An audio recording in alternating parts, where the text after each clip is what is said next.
Good morning. Kate here, bringing you this week's Monday Mission.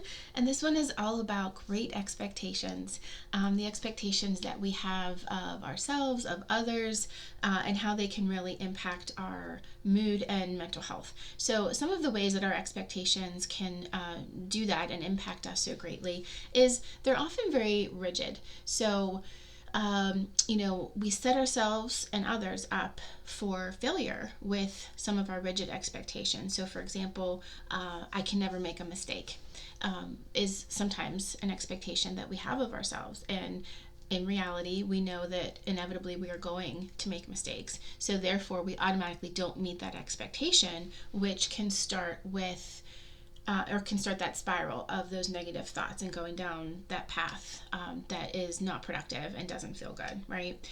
Other ways that expectations impact us is they should all over us, right? So we've talked about should statements, and expectations often involve the word should. So my partner should know how I'm feeling without me telling them, right? My kids should listen the first time I ask them to do something. If that is an expectation with the word should in it, and then they don't meet that expectation, then it can start that negative spiral.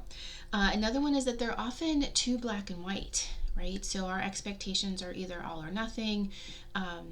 If my friend doesn't call me on my birthday, then that automatically means that they don't like me anymore and I can't have a friendship with them, right? So, sort of that all or nothing, black or white thinking comes into place with our expectations. So, what I want to teach in this lesson and hopefully get across to you today is that our expectations are often not our reality. Okay, so you know how we talk about how we have circumstances or our situation or our reality. These are the facts, the things that we can prove and observe, right? We have thoughts about those things. Those thoughts create feelings. The feelings create our behavior or inaction, and then we get some kind of end result from that, right? What we often do though is we often think that our expectation is the reality, okay, when in fact it's actually a thought. Okay, so for example, let's say that you are at the beach or you're on vacation and you're putting on a bathing suit for the first time for the summer, and it's a super cute bathing suit, and you've been kind of watching what you're eating and drinking tons of water and maybe exercising, and you're feeling really good in this bathing suit, right? You may think that your reality is that your partner should comment how awesome you look in this bathing suit, right? And then when they don't, or if they don't, then the feelings that you have are, oh, maybe I don't look as good as I thought that I did. I should have worked out more. It's showing too much skin. It's not covering up enough. It's showing my cellulite. The whole spiral starts simply because your partner didn't say something, right? So the expectation is actually a thought, though, right? Because the reality is you put a bathing suit on. It's neutral. There's no meaning attached to that. It's when you start having thoughts about your partner not saying anything that you start to have this negative spiral, right? So just recognizing that our expectation is often not the actual circumstance or the reality. So common ones that we have are that common unrealistic expectations that I think we often have. One is that life should be fair for everyone. This is one that I struggled with a lot. I still, to this day, struggle with that. Just that feeling of injustice that something happened for someone else but not me, or someone else's behavior was excused and mine wasn't, or whatever it is. These justifications that you come up with to say that life isn't fair, or it's not fair that they got this or I didn't. Well, yeah, that's life, right? That's reality.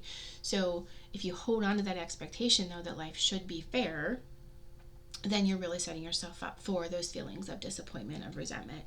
Another expectation that's often unrealistic is that everyone should like me. So I think we all have that checklist in our heads, right? If I'm this, if I'm nice, if I'm kind, if I ask them about themselves, if I'm engaging, this checkbox that we have, and we think, well, if I do all of those things, then everyone should like me, right? But the reality is, not everyone is going to like us, and you don't like everyone else either. So the same goes for you, right? But we do have this unrealistic expectation that if we're perfect and we're a people pleaser and we check all of the boxes, then everyone should like us, right? Which again can lead to that disappointment. Another one I think that we do a lot, unrealistic expectation, is that everyone should agree with us. And I think, we have this in our heads that if we make this perfect argument, if we can just get across the reason that we have this opinion, then they absolutely should see where we're coming from and agree with us on whatever the topic is, right?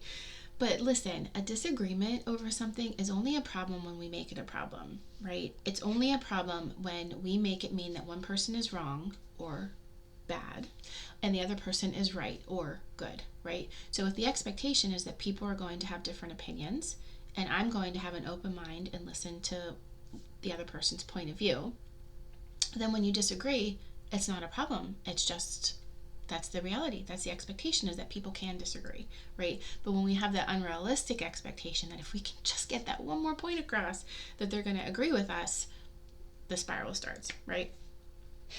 So I wanted to give an example of how this can impact us too. Does anyone remember the movie The Breakup with Jennifer Aniston and Vince Vaughn? It was really, really a funny movie. But there's a scene in there where they had a dinner party and Vince Vaughn went to sit on the couch and I think play video games or watch TV or something after the dinner party and wasn't helping clean up or do the dishes, right? And Jennifer Aniston goes into this whole thing about how she wants him to want to do the dishes, right?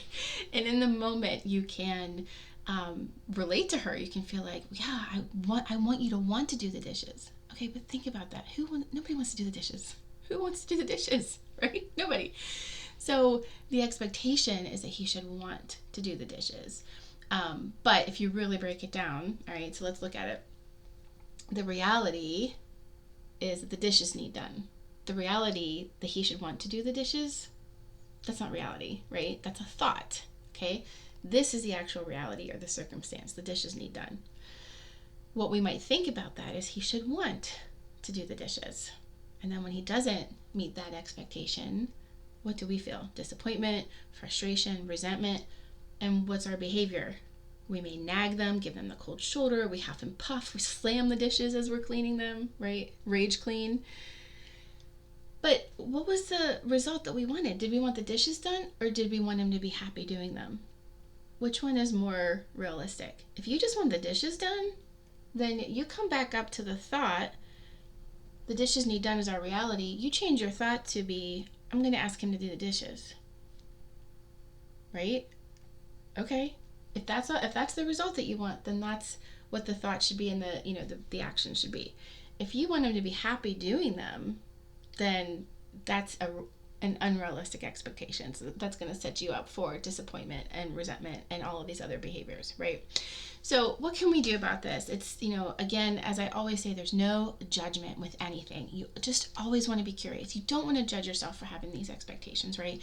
These expectations came from your messaging, whether it's your family, your church, your community group, your friends, your school, just society in general has sent you all of these messages that created these expectations that you have, okay? So there's no judgment. You just have these expectations. So what you want to do, though, this is your mission, should you choose to accept it, is when you're going into a new situation, ask yourself what you expect to happen in this situation, and is it realistic, okay? And just ask yourself, where did this expectation come from? Do I really think that this is what's going to happen, or did society tell me that this is what should happen? Or my, being raised, how I was raised, is that's what's telling me what the expectation is. And then if you have a situation and you end up finding yourself feeling disappointed or resentful after the situation, ask yourself, what did I expect to happen? Was it realistic? And if it was, because we also have realistic expectations. If your expectation was realistic, then you need to make a plan for getting what you want next time and figuring out how to problem solve around that. But if it's not a realistic expectation, then you need to think about how to manage those expectations and what is a more realistic expectation to have, right? Do you really want to hold on to that? Do you really want to hold on to him wanting to do the dishes, or do you just want the dishes done? Right? So asking yourself and reversing back through this sort of sequence and seeing, how can you get the result that you want? Do you need to hold on to this, or do you just want the dishes done, right? All right, so that's your mission. Should you choose to accept it, is to be curious about your expectations. Are they realistic? Could they be tweaked a little bit? And are you setting yourself up for disappointment often and resentment because of the expectations that you have? And then how can we manage those expectations? Okay, so as always, reach out to me. Let me know what comes up for you this week, and I hope you have a great day.